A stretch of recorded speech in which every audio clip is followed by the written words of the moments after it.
Wejangan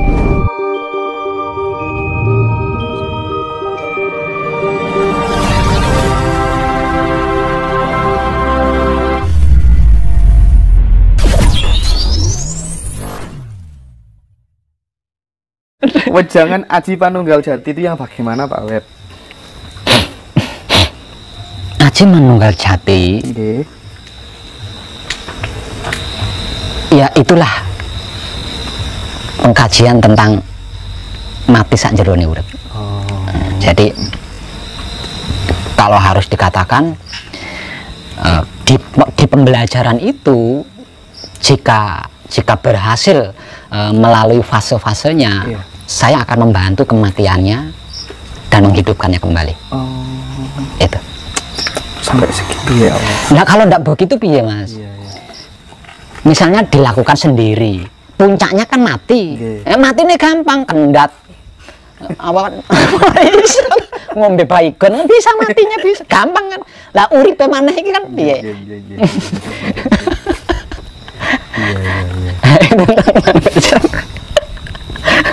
Itu kalau di Sabto Dharma namanya racut. Racut. Ya, saya juga pernah di Sabto Dharma. Ya. Saya pernah 1 minggu tapi. Loh, saya sampai ke tingkatan ngerajut, Mas. Oh gitu ya. Saya sampai ke tingkatan ngerajut. Pernah. Pada waktu itu Ibu Sri Mulyani masih hidup.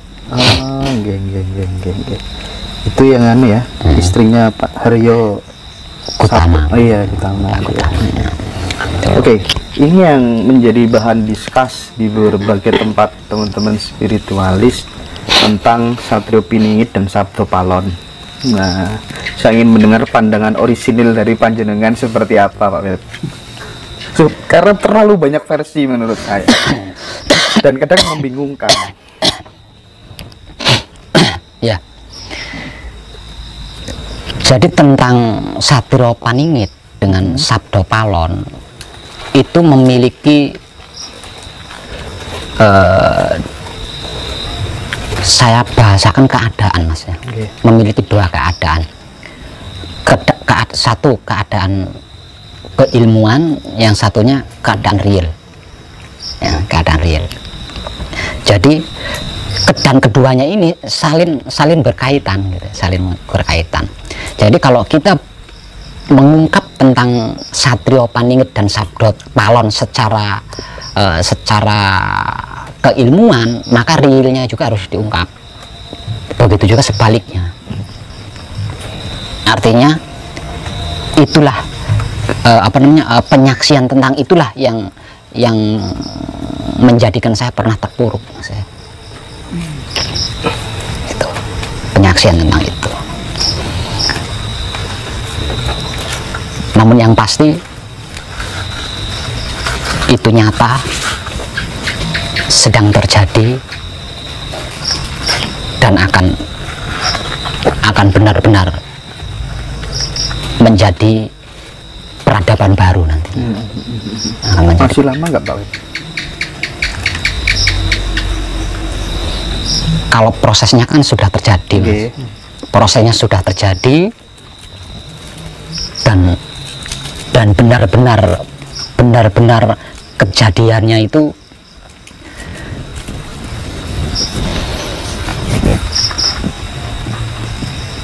di tahun 2025. Tapi saya tidak mendapat bocoran harinya, tanggalnya, jamnya. Oke. Apa yang perlu kita siapkan, Pak?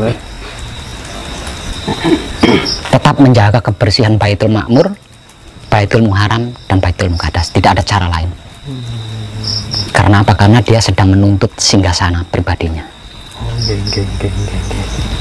Oke. Kemudian terkait dengan jaminan selamat tinggal 7 turunan sempurna, itu maksudnya bagaimana, Pak?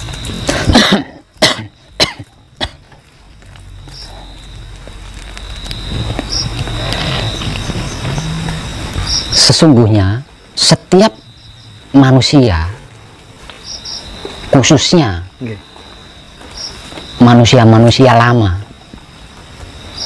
yang lahir kembali pada saat ini, itu kan melanjutkan karma leluhur, Mas. Melanjutkan karma leluhur, dan menjalani karma pribadi. Untuk manusia baru berarti dia menjalankan atau menjalani karma pribadi.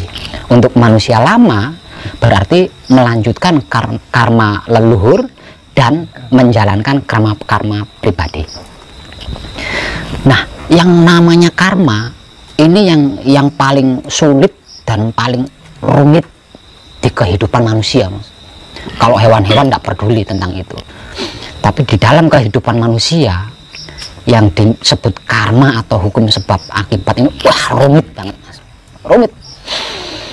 Karena apa? Karena walaupun kita tidak melakukan, kalau leluhur kita dulunya pernah melakukan dan dia tidak punya kesempatan untuk menebusnya, itu kita yang nebus. Rumitnya itu loh di situ. Nah, karma ini adalah penyebab terjadinya reinkarnasi itu tadi, Mas. Jadi sebenarnya orang-orang, bahkan orang-orang yang kita pandang suci, yang gagal mencapai kesempurnaan, dalam artian di dalam kematiannya dia tidak bisa kembali kepada Tuhan, gitu ya. Nah, kegagalannya itu bukan karena agamanya tidak baik, bukan karena ilmunya tidak hebat, bukan karena tingkah lakunya tidak benar, bukan. Karena apa? Karena dipandang suci. Yang namanya orang yang kita pandang suci itu kan sudah pasti backgroundnya atau latar belakangnya kan bagusnya. Tapi dalam kenyataannya kan belum tentu. Belum tentu berhasil mencapai kesempurnaan, atau dalam istilah agamanya belum tentu berhasil innalillahi wa inna ilaihi rajiun. Belum tentu berhasil di situ. Nah, terjadinya reinkarnasi ini adalah karma ini tadi, Mas. Sebaik apapun dia di dunia ini, kalau karmanya tidak selesai, karma yang sedang dilanjutkan dan yang sedang dijalankan tidak selesai, akan menjadikan dia bereinkarnasi lagi ke dunia ini untuk menyelesaikannya dengan wujud yang lain. Ya, kalau wujud berikutnya sebagai manusia seperti kita. Kalau di kehidupan berikutnya wujudnya cacing, itu kan susah banget, nggak iso sinau kan, nggak bisa berspiritual, wong cacing. Yang ngerinya di situ, Mas. Itu nggak bisa milih reinkarnasi itu, Pak? Nggak bisa. Kalau gini, Pak Web, ngapunten nggih. Misal nggih, ini istrinya mengandung, ya kan? Terus tiba-tiba si nenek yang kabundut dulu, Pak Web, menemui si istrinya Mas ini. Ya, Nduk, aku melok awakmu yo. Artinya kan bisa bisa kita maknai, oh mungkin barangkali dia ingin manitis ikut di janin bayiku itu. Itu peristiwa seperti apa? Bisa nggak itu memilih keluarganya sendiri, atau bisa dimaknai begitu nggak kira-kira? Nggak bisa. Nggak bisa. Itu bukan reinkarnasi namanya. Bukan, tapi nitis. Beda. Beda. Reinkarnasi sama nitis. Beda. Reinkarnasi sama nitis itu beda. Pripun, Pak? Kalau reinkarnasi itu kan kuasa Tuhan. Oh. Ya, reinkarnasi itu kuasa Tuhan. Artinya Tuhan yang melakukan, gitu, bukan bisa kita. Jadi kita sekarang hidup di sini, besok di Italia. Ya, seperti itu. Nah, kalau nitis ini bukan kuasa Tuhan, tapi kelebihan orang yang hebat. Katakanlah, karena yang dicontohkan tadi kan Mase. Kalau sampai terjadi seperti itu, berarti neneknya Mase ini dulu orang hebat. Hanya saja satu titik yang gagal dicapai. Gitu.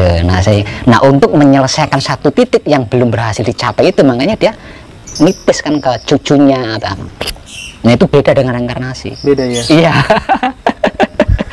Waduh. Itu kayaknya lah, Pak Web, bahas reinkarnasi itu kan panjang ya. Panjang banget. Kapan-kapan aja. Nanti kalau saya kesini lagi. Siap. Oke. Ini ada pertanyaan terkait dengan hakikat asmo sejati, Pak Web. Ya. Apa itu? Asmo sejati. Awal mula seluruh makhluk hidup ya. Awal mula seluruh makhluk hidup itu kan satu dengan yang disebut Tuhan. Ya, bukan di luar Tuhan, tapi berada di dalam Tuhan. Apapun itu makhluknya. Ya. Artinya kalau dibahasakan Jawa, berarti seluruh makhluk hidup itu asalnya kan manunggal. Manunggal dengan siapa? Dengan Tuhan, karena masih jadi satu dengan Tuhan kan. Kemudian diambil oleh Tuhan, diciptakan dan bla bla menjadi banyak perbentukan atau Iya. perwujudan.